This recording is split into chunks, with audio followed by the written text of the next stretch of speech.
ಗೌರಿ ಕಲ್ಯಾಣ ಇವತ್ತಿನ ಸಂಚಿಕೆಯಲ್ಲಿ ಏನಾಗುತ್ತೆ ಅಂತ ನೋಡೋಣ. ಈ ಕಡೆ ವಿವೇಕ್ಗೆ ಪೊಲೀಸರು ಕಾಲ್ ಮಾಡಿಬಿಟ್ಟು ನಿಮ್ಮ ವೈಫ್ ಗೌರಿಗೆ ಹೇಳಿ ಅವ್ರ ಅಕ್ಕ ಎಲ್ಲಿದ್ದಾರೆ ಅಂತ ಸುಳಿವು ಸಿಕ್ಕಿದೆ, ಹಾಗೆ ಫೋನಿನ GPS ಕೂಡ ನಮಗೆ ಸಿಕ್ಕಿದೆ, ಹಾಗಾಗಿ ನಾವು ಆ ಹೋಟೆಲ್ ಹತ್ರ ಹೋಗ್ತಾ ಇದ್ದೀವಿ, ನೀವು ಕೂಡ ಅಲ್ಲಿಗೆ ಬಂದುಬಿಡಿ ಅಂತ ಪೊಲೀಸರು ವಿವೇಕ್ಗೆ ಹೇಳ್ತಾರೆ. ವಿವೇಕ್ ಕೂಡ ಮನೆಯವರೆಲ್ಲರೂ ಕರೆದ್ಬಿಟ್ಟು, ಏನು ನೀನು ಮದುವೆಯಾಗಿ ಬಂದಿನ ಮುಸುಕಾಕೊಂಡು ಎಲ್ಲಿಗೆ ಹೋಗಿದೆ, ಎಲ್ಲರ ಮುಂದೆ ಸತ್ಯ ಹೇಳ್ತಾ ಇಲ್ಲ ನಾನೇ ಹೇಳ ಅಂತ ಹೇಳ್ತಾನೆ. ಅದಕ್ಕೆ ಅವಳು ಹೇಳಲ್ಲ. ಆನಂತರ ವಿವೇಕ್ ಇರೋ ಸತ್ಯನೆಲ್ಲ ಹೇಳ್ತಾನೆ.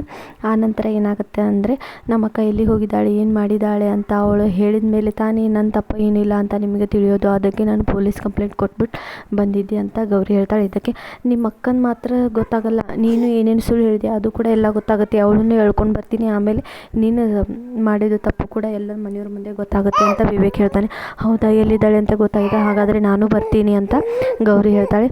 ನಾನಿನ್ನಲ್ಲಿ ಫಿಲ್ಮ್ ನೋಡೋಕೆ ಹೋಗ್ತಾ ಇದ್ದೀನಿ, ನಿನ್ನನ್ನು ಕರ್ಕೊಂಡು ಹೋಗೋಕ್ಕೆ, ಇಲ್ಲಿಗೆ ಹೇಳ್ಕೊಂಡು ಬರ್ತೀನಿ, ಇಲ್ಲೇ ಕೂತಿರು ಅಂತ ಹೇಳಿಬಿಟ್ಟು ವಿವೇಕ್ ಹೋಗ್ತಾನೆ. ಅಷ್ಟರಲ್ಲಿ ಅವ್ರ ಮನೆಯಲ್ಲಿರೋ ಅವನು ಅವ್ರ ಅಮ್ಮನಿಗೆ ಫೋನ್ ಮಾಡಿ ಹೇಳ್ತಾನೆ, ಕಾಂತಲಕ್ಷ್ಮಿಗೆ ನಿಮ್ಮ ಮಗಳು ಎಲ್ಲಿದ್ದಾಳೆ ಅಂತ ಗೊತ್ತಾಗಿದೆ. ಈಗ ವಿವೇಕ್ ಅಲ್ಲಿಗೆ ಹೋಗಿ ಅವಳನ್ನು ಎಳ್ಕೊಂಬರಕ್ಕೆ ಹೋಗ್ತಾ ಇದ್ದಾನೆ. ಅವನು ಅಲ್ಲಿಗೆ ಹೋಗೋಕ್ಕಿಂತ ಮುಂಚೆ ನೀವೇ ಹೋಗ್ಬಿಟ್ಟು ಅವಳನ್ನು ಎಳ್ಕೊಂಡು ಬಂದು ಅವಳಿಗೆ ಬುದ್ಧಿ ಕಲಿಸಿ ಅಂತ ಹೇಳ್ಬಿಟ್ಟು ಅವನು ಹೇಳ್ತಾನೆ. ಆಗ ಅವಳನ್ನ ಎಳ್ಕೊಂಬರೋದಲ್ಲ, ಅವಳನ್ನ ಅಲ್ಲೇ ಕೊಂದು ಹಾಕ್ಬಿಟ್ಟು ಬಂದುಬಿಡ್ತೀನಿ, ಅವಳನ್ನು ಜನ್ಮ ನೀಡಿದ್ದಕ್ಕೆ ಅವಳನ್ನ ಕೊಲ್ಲೋ ಶಕ್ತಿನೂ ಕೂಡ ನನಗೆ ಇದೆ ಅಂತ ಕಾಂತಲಕ್ಷ್ಮಿ ಹೇಳ್ತಾಳೆ. ಇಷ್ಟ ಆಗುತ್ತೆ. ಆನಂತರ ವಿವೇಕ್ ಅಲ್ಲಿಗೆ ಹೋಗ್ತಾನೆ.